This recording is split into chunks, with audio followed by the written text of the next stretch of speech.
Guten Morgen und natürlich grüezi und herzlich willkommen.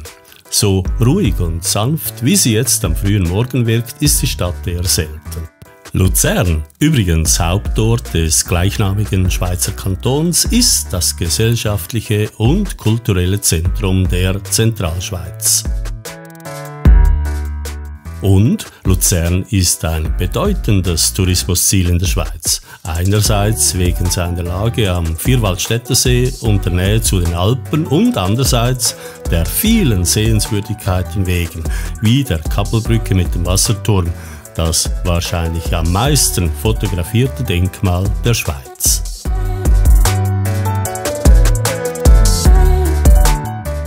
Legen wir also gleich los. Ich möchte keine Zeit verlieren.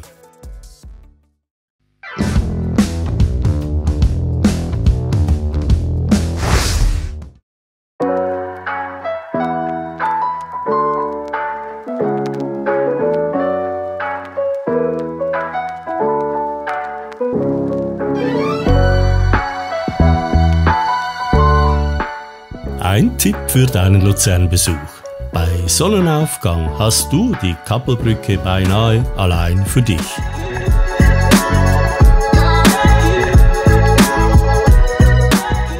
Der steinerne Bruder der Kappelbrücke, der Wasserturm, diente während seines bereits über 750-jährigen Bestehens unterschiedlichen Zwecken. Seit 1939 wird der Turm an den Artillerieverein Luzern vermietet. Aber nicht nur, seit jeher mieten sich dort auch Vögel ein. Früher Störche, seit Ende der 1880er Jahre ist das Storchennest aber verlassen. Heute können rund um den Wasserturm die spektakulären Flüge der Alpen- und Mauersegler beobachtet werden. Wer den Wasserturm von innen erleben möchte, kann sich an den Artillerieverein Luzern wenden. Dieser bietet Führungen an und vermietet seine Räumlichkeiten für Anlässe. Öffentlich zugänglich ist der Wasserturm jedoch nicht.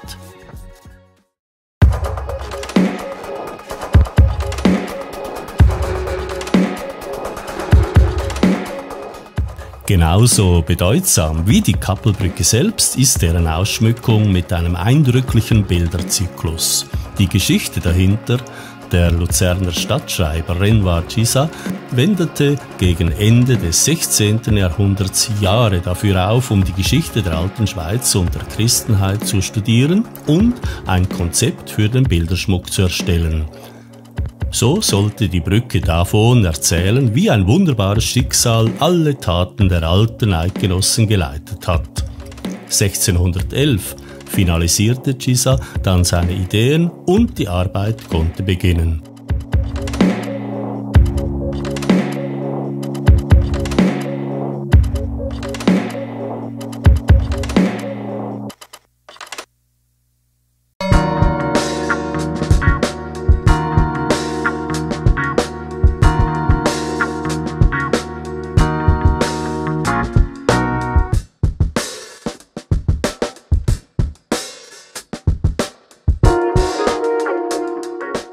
Am 18. August 1993 zerstörte ein Brand große Teile der Kappelbrücke.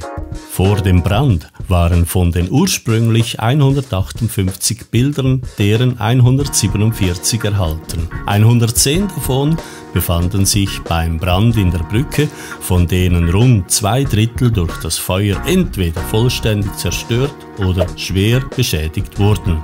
Brandursache dürfte übrigens eine achtlos weggeworfene Zigarette gewesen sein, der daraus folgende Schaden immens.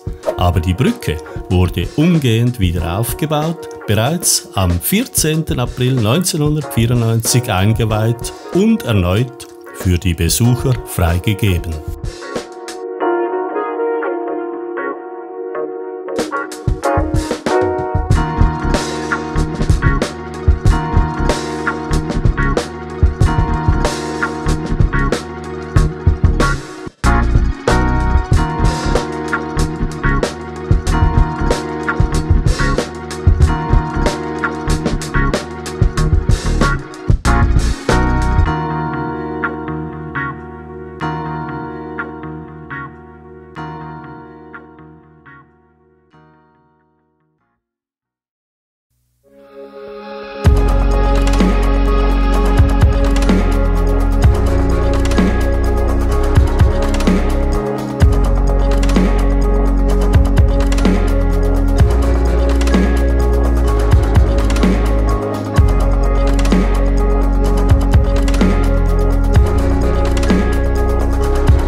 Die Museckmauer ist das mittelalterliche Wahrzeichen von Luzern und wurde im 13. Jahrhundert als Stadtbefestigung errichtet.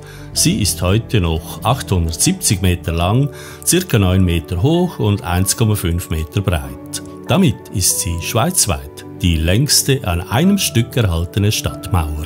9 von den dann zumal 30 Türmen sind noch erhalten. Sie tragen die Namen Nölliturm, Männliturm, Luegisland, Wachtturm, Zittturm, Schirmerturm, Pulverturm, Allenwindenturm und Dächleturm. Bezeichnungen also, die ihre frühere Verwendung erahnen lassen. Dies wenigstens zu einem Teil.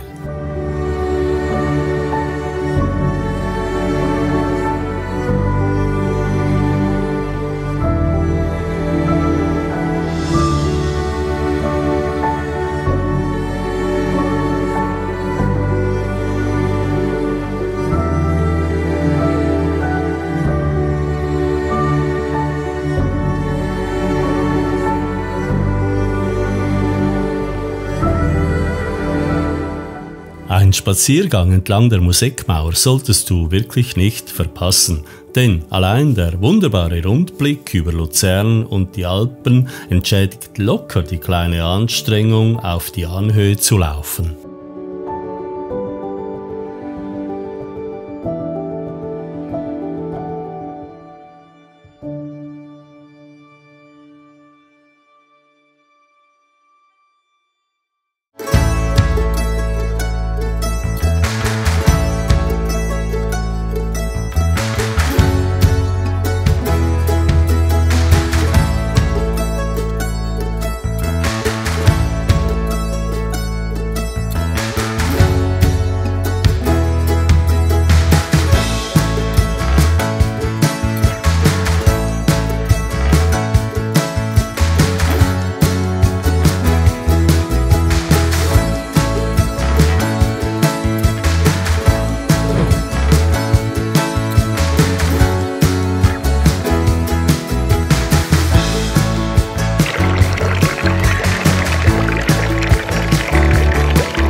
Nur wenige Schritte vom Löwenplatz befindet sich das Löwendenkmal, also im Zentrum Luzerns, und erinnert in der Allegorie eines sterbenden Löwen an die am 10. August 1792 beim Tuileriensturm in Paris gefallenen Schweizer Gardisten.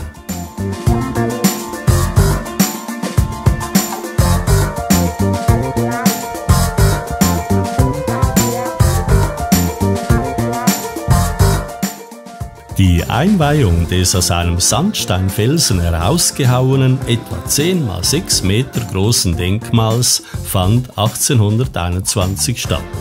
Es ist eines der bekanntesten Denkmäler der Schweiz. Jährlich wird es von ca. 1,4 Millionen Touristen besucht.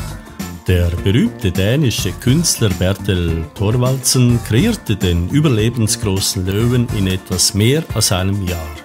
Eine Meisterleistung mit bis heute weltweiter Strahlkraft.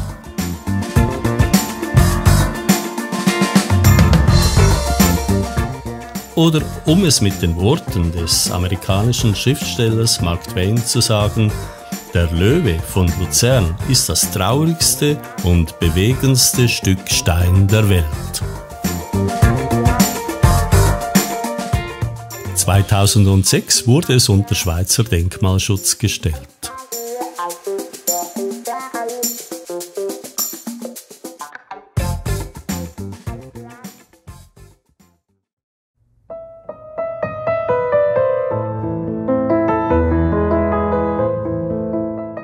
Die Hofkirche St. Leodegar ist eines der Wahrzeichen der Stadt.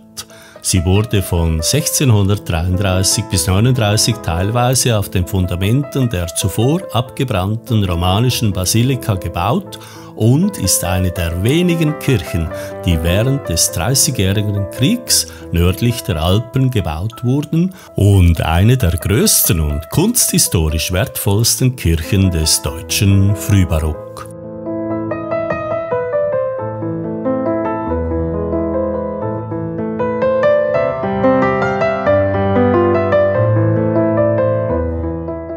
Besonders schön finde ich den gewölbten Innenraum aus weißem Naturstein und natürlich die beiden gotischen Glockentürme.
Ja, und natürlich darf bei einem Besuch in Luzern auch eine Schifffahrt auf dem Vierwaldstätter See nicht fehlen.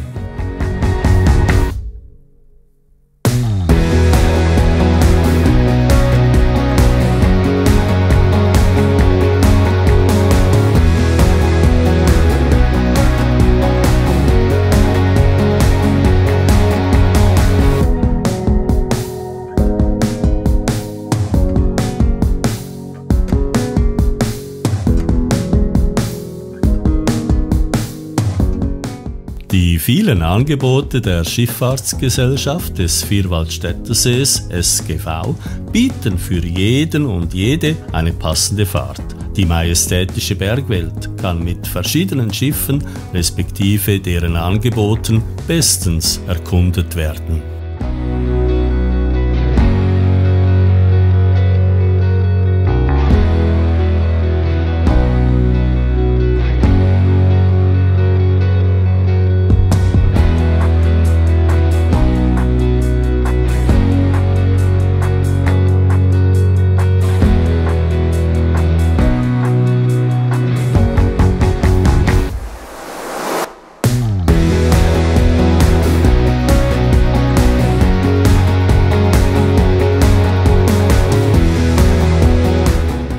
Informationen dazu sowie zu allen anderen Sehenswürdigkeiten in Luzern findest du wie immer unten im Video.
Auch der wunderschöne Torbogen beim Bahnhof hat seine, allerdings traurige Geschichte.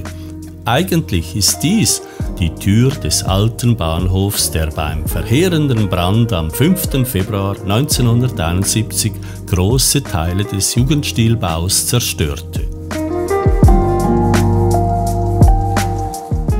20 Jahre danach wurde schließlich der neue Luzerner Bahnhof eröffnet, als Referenz an den Brand genau am 5. Februar 1991 um 9:03 Uhr, zur gleichen Uhrzeit, als die Bahnhofuhr 1971 stehen geblieben war.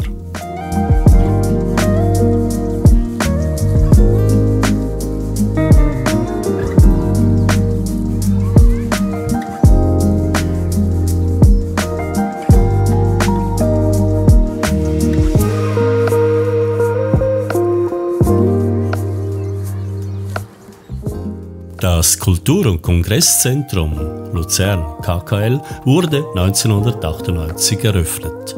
Darin befindet sich das Kunstmuseum Luzern, der multifunktionale Luzerner Saal, diverse Gastronomiebetriebe sowie verschiedene Kongress- und Meetingräume.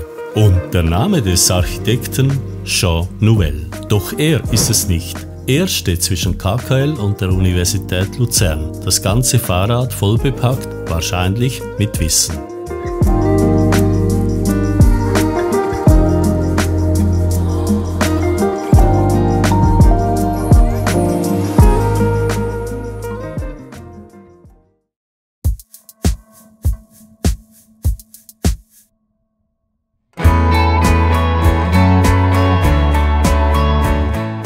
Beginnen wir mal ganz von vorne, respektive in der Vergangenheit. Der Gütsch ist ein Hügel im Westen Luzerns. Vor langer Zeit brannte hier ein Wachfeuer, das die Stadt in kriegerischen Zeiten vor Angriffen oder sonstigen Gefahren warnen sollte.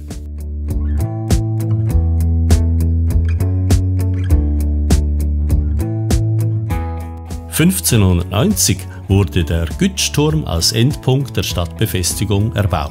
Nach mehreren Umbauten, Besitzerwechsel und auch 1888 war ein Brand, thront heute das Schlosshotel voller Blüte über der Stadt.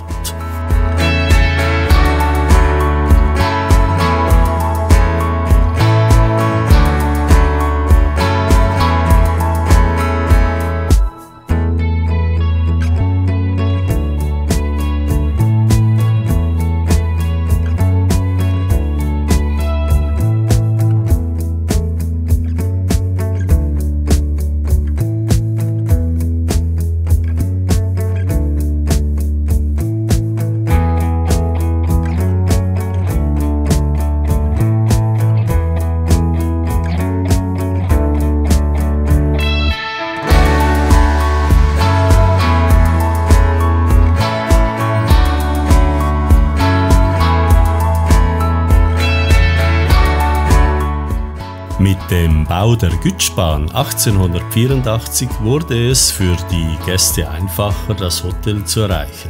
Aber natürlich kann man auch hochlaufen.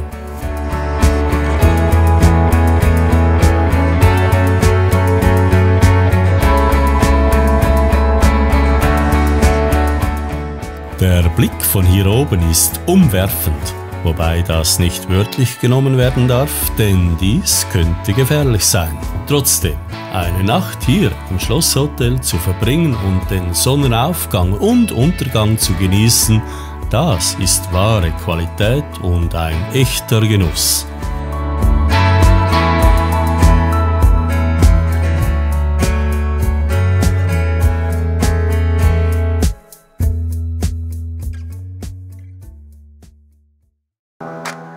Ein weiterer Tipp von mir, wenn du Luzern besuchst und dir eine tolle Unterkunft wünschst: das Ameron Luzern Hotel Flora liegt äußerst optimal im Herzen der Stadt. Nur wenige Schritte von der Kappelbrücke entfernt verwöhnt das Hotel ihre Gäste mit schönen, sauberen Zimmern, ausgezeichnetem Essen und einer herzlichen Gastfreundschaft. Ich danke euch ganz herzlich fürs Zuschauen, bin natürlich auf eure Kommentare gespannt und hoffe, dass ihr das nächste Mal wieder mit dabei seid. Bis bald!